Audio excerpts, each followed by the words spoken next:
Hi everyone, Tim here from Meridian Health. Today I'd like to talk to you about abdominal breathing or diaphragmatic breathing, which is a breathing technique that we should all be doing, but sometimes we learn to breathe in other ways. So breathing is one of those things that's controlled by the autonomic nervous system, so we don't actually have to think consciously to do it. Our brain will create those patterns and keep us alive without us having to think about it, just like your heart beating. But our posture and the muscles that we use can affect the way we breathe and the way we take air into our lungs, and how efficient that is, and also how that relates to our posture, our movement, and regulating things like muscle tension, anxiety, and even pain. So we'll touch on the anatomy of abdominal breathing and why it's important, and then how to practice. So the opposite of abdominal breathing is when we breathe quite high up in our chest. So our lungs sit underneath our rib cage here, and they work by expanding the thoracic cavity here, and that creates negative air pressure which draws the air in, and then we compress that down, so we reduce that space which forces the air out. So to do that, the rib cage can expand, and we can do that by lifting with our neck and shoulder muscles. So that's a really shallow, high breath. So that's often when you see people that are having a panic attack, they'll be breathing like this. And it's very high and shallow, and you can see the tension come through the neck. Often you'll see it in asthmatics as well. They'll often breathe quite high. So we want to try and coach a deeper, slower, more efficient and more controlled breath. So if you can imagine trying to do other things in your life when you're having to breathe up here, it creates a lot of tension through the neck and shoulders, and then that's going to affect the way we move and the way we do everything else, and you even feel stressful when you do that. So diaphragmatic breathing has been shown to improve cardiovascular performance. We know that the best Tour de France riders breathe abdominally. We know that breathing using our diaphragm helps to reduce stress and anxiety, and it also helps improve exercise performance. So there's a number of reasons why it works well for us. It can also reduce the activity in the central nervous system. So if you suffer from chronic pain, we know that breathing abdominally can help with that. Now, if you think of the anatomy of the body, you have the rib cage up here, which is connected to your pelvis by your spine. So you've got one single column of bones there, the vertebrae, which need a fair bit of support. So we have all of this musculature around our torso here. It acts like a barrel. So we've got all our guts and intestines in there as well. And to seal that off at the bottom, we have our pelvic floor. And then to seal it off at the top, we have our diaphragm. So your diaphragm is shaped like a dome up underneath your rib cage. And then when you breathe in, it's a muscle.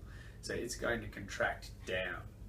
So it creates that negative air pressure, creating a larger space in the thoracic cavity here where air is going to be drawn into the lungs. Now, if the diaphragm is compressing downwards, if you think of your pelvic floor at the bottom holding strong there, and this is compressing down from the top, think of a balloon.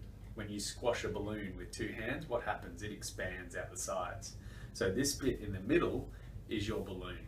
So when you breathe abdominally, we should see this expansion happening through the abdomen, and that's why we call it abdominal breathing. We're not using the abdominal muscles to create that breath. We're using the diaphragm as our main breathing muscle, but that's where we can see and feel the movement happening. So a good way to practice this is to lie down first. Make sure you're nice and relaxed. You can have your head supported, and if you put one hand on your chest, so if you put your thumb on your sternum, one hand on your tummy, and you want to make sure when you breathe, as you breathe in, your hand down on your tummy here will level up higher than your sternum. If you're breathing through your chest, it'll be the other way around. So that's a high chest breath, and that's a low abdominal breath. Now, it's really important to know that we want to breathe through all the angles of our abdomen here. So you can even try and feel the pressure increasing. So we almost like to cue breathing into your kidneys, which sit back here. So if you try and breathe into those spaces and feel that expansion down into the bed, that's going to get all of the muscles around your spine and your torso working together and contracting and expanding and helping to relieve any tension in there, while also helping them to work effectively. So if you have any lower back pain, this is a great way to start to relieve that without actually having to do any movement or put yourself under any pressure.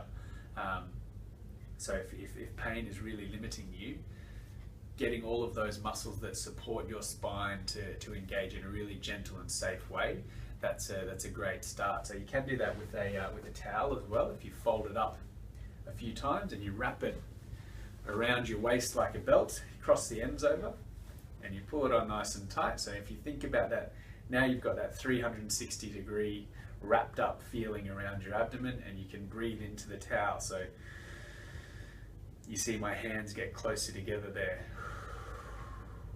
So if I breathe up high into my chest, I'm breathing above the towel there. So I want to breathe into the towel and get it to expand, just like that. So it's a great way to start relieving anxiety, tension, muscle stress, and starting to get some good movement patterns happening back through these muscles that control your spine. So another good trick you can do is if you start to get really strong with your abdominal breathing, you'll feel when you breathe in that you can create some solid strength by breathing and not having to really brace down through your tummy muscles and bear down through your pelvic floor, which is the really old school way of thinking about your core. It's much more complex than that, but we start off the conditioning in a very simple manner just through breathing.